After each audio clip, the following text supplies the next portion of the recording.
Whether it's the glory of victory or the agony of defeat, the Summer Olympic Games are a welcome challenge to all that participate in it. And what better way to show support for this old tradition than to host the Games in your own city?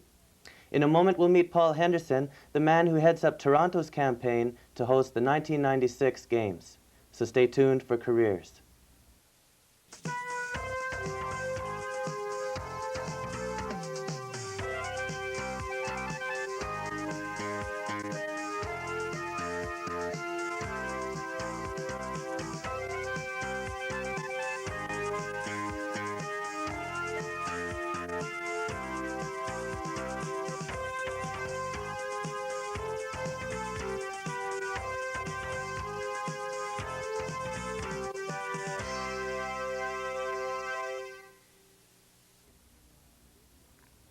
Hi, my name is Peter Wolfl, and you're watching Careers.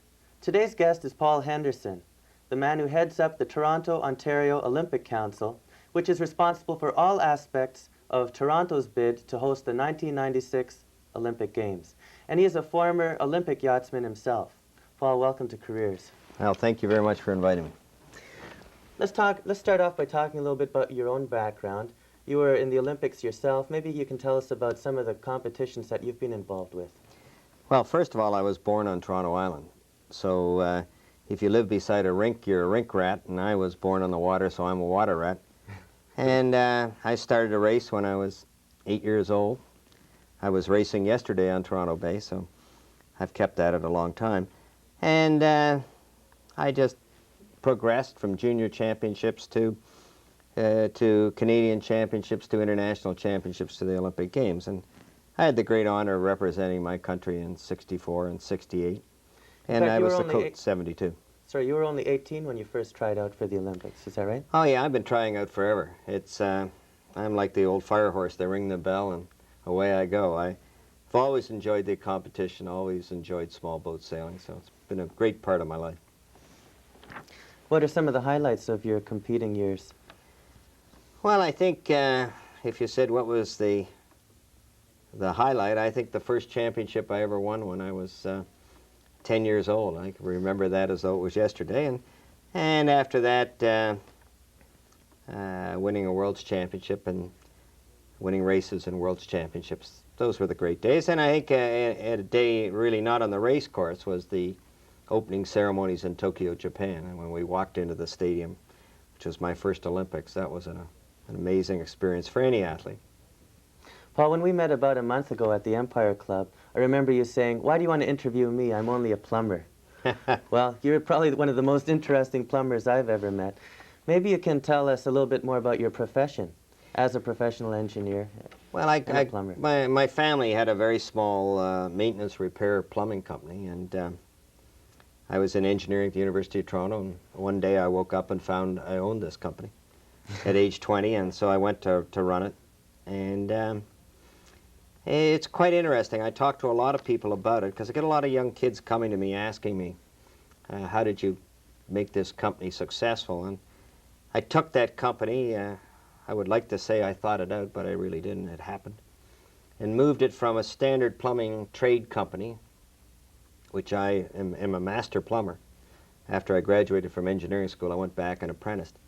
Can you briefly explain what that is? Well,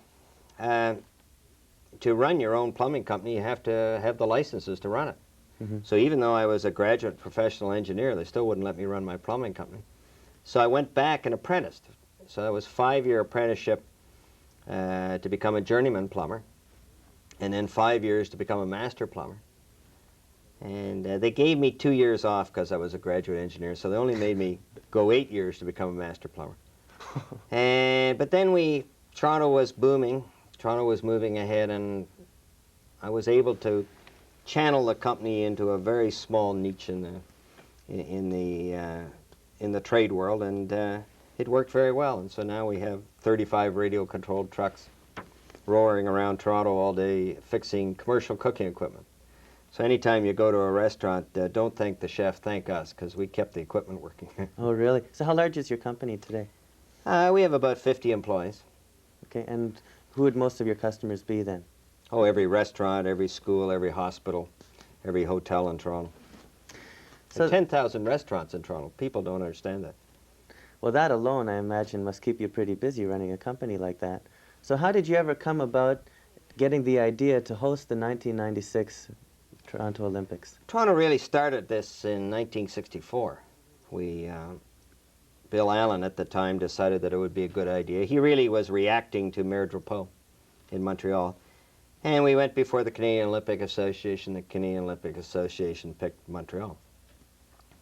So I guess about 1985, it seemed like a good idea to put Toronto up again. And we went around to the business community and asked if they would support it, and the support was overwhelming. And then we went to the political community, and all levels of government have actively supported it. Sorry, at this time, who is we? It started with three people, Bill Cox, who's an Olympic sailor, and Basil Rademeyer, who's an entrepreneurial businessman in Toronto, runs a little, or not a little, quite a successful printing company. We're all sailors, and so the three of us started it. Mm-hmm. So the three of you would then go around to these places and try to drum up support. Yeah, one way or another, I think we either personally, either through the plumbing company or through sailing, playing tennis, various things, we knew most of the people in the city, and we just went and called on them and asked them if they'd help. And the reaction was very, very good. So how was the Toronto Ontario Olympic Council actually formed? Well, Is that a registered corporation, yes. private corporation? Yes, it's a non-profit Ontario corporation. It was funny how it started, really. We had been talking about it, and we thought, well, it's time to get it moving, and this was about 85. And I went to a banquet on acid rain, and Mayor Eggleton was there, so I said, look, I think we should go after the Olympic Games, and he said, well, you better come and see me. So the next week we got together, and we've been moving on it since then, because the Olympics are given to a city, Mm-hmm. and the mayor of the city is the host. That's the deed of gift to the Olympic Games. They are not given to a country or a region. They are given to a city. Mm-hmm. And so that's why we went to see Mayor Eggleton. Very shortly after that, we went to see Chairman Flynn, Mm-hmm. and we've been working very closely with Alan Tonks. So the region is very involved. Now, aren't there laws against using the name Olympics in your name? Well, there's the Olympic Trust of Canada, which is a part of the Canadian Olympic Association, which administers those things. And they give you the right to use it or not use it, and they gave us the right to use it. Mm-hmm.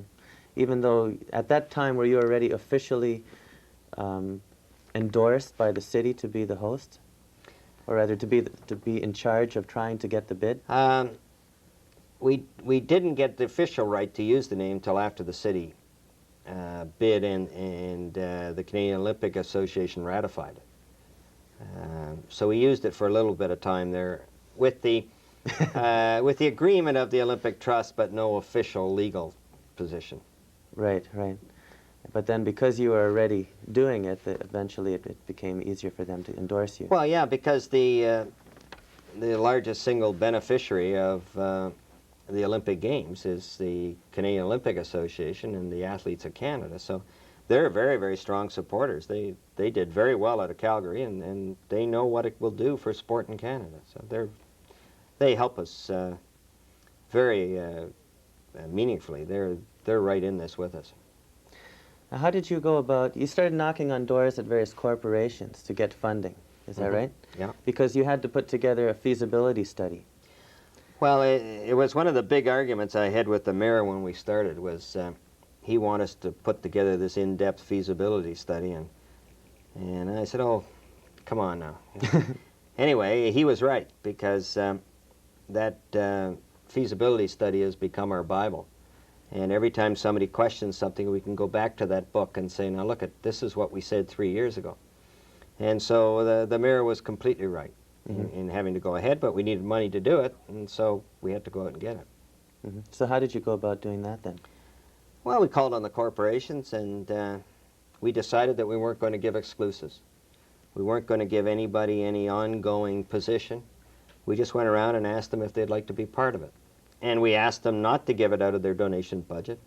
Would they please give it out of their advertising budget? Because we didn't want them to take money away for, say, the Sick Children's Hospital or the United Way or things like that. We wanted this to be a promotion and public relations exercise rather than a charity donation situation.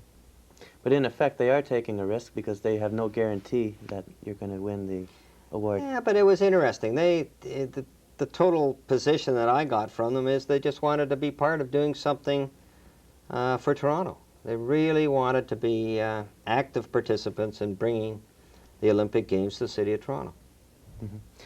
But you had to get the money for the feasibility study. And you had that feasibility study done before you were fully endorsed as an organization. Is that right? Yes.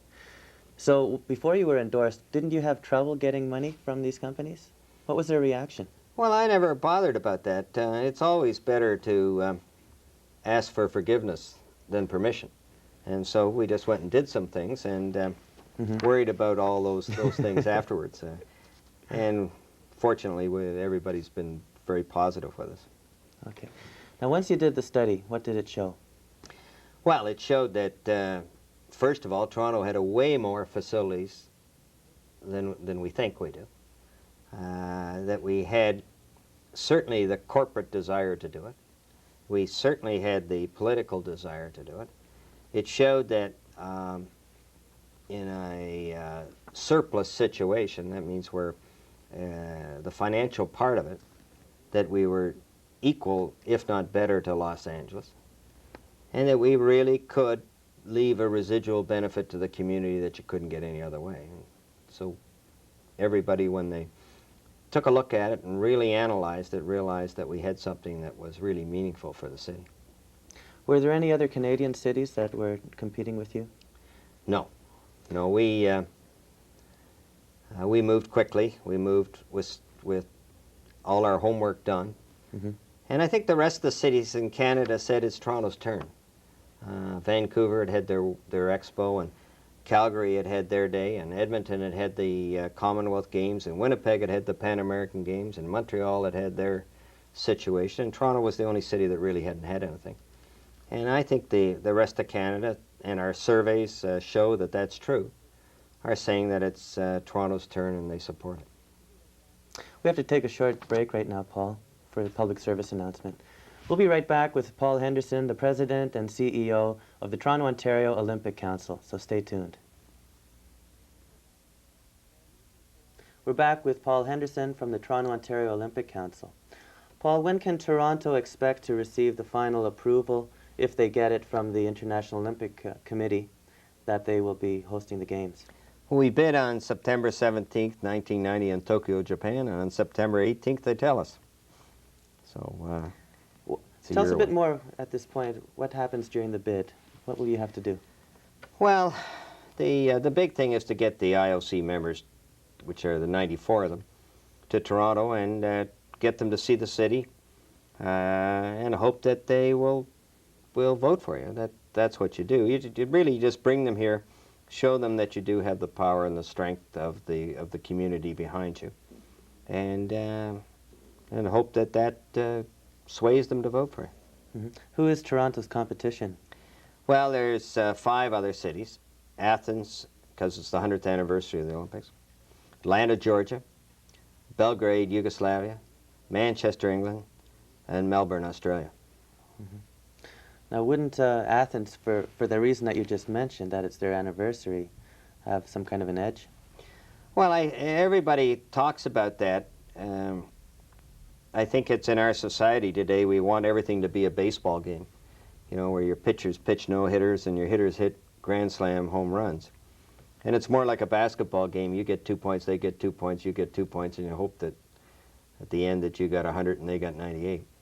And they naturally started out with 20 points to the good, but there's still 80 points more to get. And they certainly have an advantage, there's no question about it. So it's difficult to see how does the IOC think about this? Like, what do they look for? What criteria? Well, in selecting a city? They pick whether you have the infrastructure to do it, whether there's the support of the community, whether it'll leave a legacy to the city, whether you have the history of being able to organize things well. There's simple things like, do you have enough hotel rooms? Do you have enough roads? All those sort of things are very, very important to the IOC, and they take a look at it. And they also like to move it around a bit. They like to have the games in different places in the world, different cities. So. Who exactly are the IOC members? Where do they come from? Well, there's 94 from 67 different countries. Exactly how they're picked is kind of a mystery. They get together and decide, well, they need somebody from here, or they need somebody from there, or they don't need somebody from here, or they don't need somebody from there. And you have the right to have another member if you've ever hosted the Olympic Games. So we have 2. The United States has 2. Germany has 2. Russia has 2. So. I see. Now, have any of the members already been to Toronto? Yeah, we've had about 22 or 23 already. We just had one a week ago. The man from Western Samoa. Very, very outstanding gentleman. What kind of reactions have they had so far? Well, they're all very positive. Nobody's going to tell you they don't like your city, so you have to take what they say in the fact that they're being good guests. And there's really, people say, well, how are you doing? How many votes you got now? But you never know. You really, and it's wrong to ask them anyway. They're going to tell you that everything's great. Being president of the Toronto Ontario Olympic Council is a volunteer job for you, is that right? Yes. Haven't figured out how to get paid yet. And yet it's pretty much a full-time job. I mean, you're really busy in it. How do you manage to support yourself? Well, I have this plumbing business, which telephone seems to ring, and as long as the telephone keeps ringing, I can keep going running the Olympic situation, because I have very good employees, people who've been with me a long time, people who I have a great respect for. They're managing it for you? Yeah. Gee, well, that's great to have that kind of employees and that you can trust that well. Now, what makes up your board of directors? Well, we asked one member from each level of government. So we have federal representatives. We have 2 federal representatives, really. Basically because one federal representative brought a great deal to the table, in that he was an Olympic athlete himself, and Otto Jelling. And we have the representatives of the province. We have the representatives of the Metro Toronto, representatives of the City of Toronto. Then we picked a couple of athletes. We have representatives from the business community. We have the people who originally founded it. And that's the basic board. But then on top of that, we have an advisory board of about 60 people who represent all areas of the community. Then we have a cultural committee, which is about 25 people, put together by Heather Hatch of the City of Toronto. Then we have a multicultural committee, and then we have a media committee. So it depends on really which committee or board you're talking about. We have maybe well over 100 people who are involved at this stage. A lot of the people, I guess, in your advisory committee would be from companies that have funded you at some stage. Oh, they're from everywhere. They're from the universities. They're from the arts community. They're from the multicultural. We have a couple of doctors. It's really from a very broad base. Now, you've brought with you a map which shows all the locations proposed for the various sites at the Olympics if it were held in Toronto. Can you maybe explain some of these places and where the different things would be taking place? Well, first of all, the television cons us all to believe it happens in a 28-inch television set. And we've scheduled the games from London to Sudbury to Kingston to Niagara-on-the-Lake, and that's the most compact Olympic Games ever planned. So what we would like to do is put facilities in communities that need it or are shown great interest. And then we try and fit what they'd like to have as a residual benefit. We try to fit what we need into that. And you said that it's compact. To me, it seemed kind of spread out. Oh, well, Los Angeles, they had soccer in Washington, D.C., and Harvard. They had the rowing 100 miles north. They had the cycling 100 miles south. They had shooting in Phoenix, Arizona. Yes, your medium cons everybody. So that's not going to be a factor. Oh, no. No, that's very, very compact. Now, what kind of facilities will have to be built to accommodate these games? Well, we're about the same level as Los Angeles. We need a velodrome, and Etobicoke and Jocelyn Lovell are working on that. We need a swimming complex, and everybody wants that. I just heard recently that Joyce Trimmer and Scarborough are working very hard to see if they can put together the swimming complex for Scarborough. We need a rowing course. Ned Hanlon will be happy to think that we finally have a rowing course. And the City of Toronto and the Metro Toronto would like to see it at the western beaches off Swansea and Parkdale. Outside of that, we're in pretty good shape. We've got lots of arenas. We've got the Dome. Where will financing for these facilities come from? Well, they're now saying that the television rights, when they come back to East Coast U.S. television, will be $1 billion. So about 51% of the funding will come from the television rights. Mm-hmm. You then have the gate receipts, which are very large. You have sponsorship, which is about 12 to 14%. You have things like lotteries and coins and stamps, Merchandise and all merchandise, which all puts money concession into it. rights. Yeah. What does Toronto stand to gain by hosting the games? Well, I think there's two things. I think there's one thing in a people sense, and there's one in physical plant. You just can't get the athletic facilities and the cultural facilities that you can get out of the Olympic Games any other way. In a people context, people have come from all over the world. As we say, our major strength is everybody in the world has a relative in Toronto. And I think we need a major project to tie all this multicultural mosaic together into one common effort.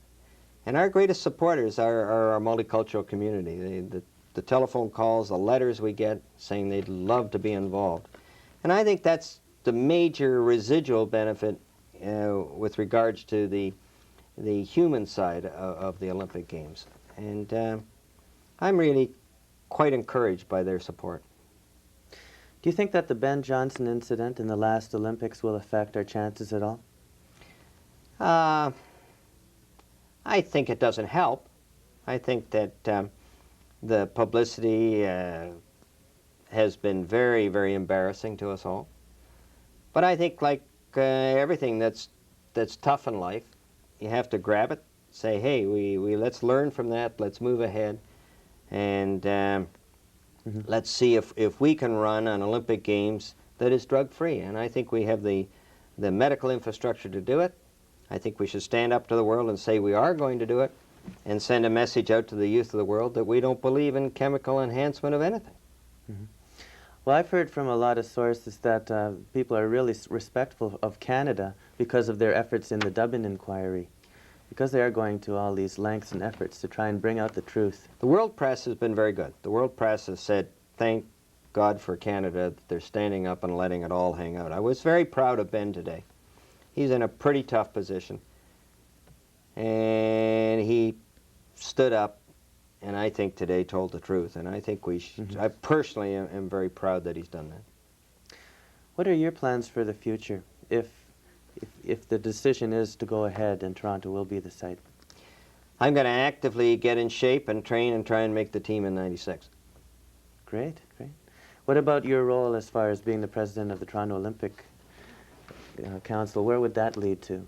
Would there be some further administrative duties that you would have once the bid has been approved? It's I've told everybody that nobody has any ongoing position after September 18th, 1990. I think that the only thing I really will have to do is find somebody to run it, to find Toronto's Peter Wolfl. And I think I have a commitment to the world of sport to make sure that what we promised is carried out. So that would be my involvement. On the other hand, what happens if Toronto is not approved? Will this council continue to be in existence to try again? I never worried about the next race going into this race. Ask me about that on September 19th, 1990. Okay. Now, in 1988, you reported the Toronto Ontario Olympic Council's position that they were going to be making a bid to the IOC in Seoul. What was their reaction at that time? Well, we gave a presentation, a short presentation. They were very complimentary, very positive of what we were doing. I think they realized the enormity of what we're doing. It really is a massive undertaking. How much Answer money that have you part. raised already? About $14 million Canadian. Well, Paul, that's all the time we have. Thank you for joining us on Careers. Thank you. I'm Peter Wolfl, and from all of us here at the studio, good luck in your own career.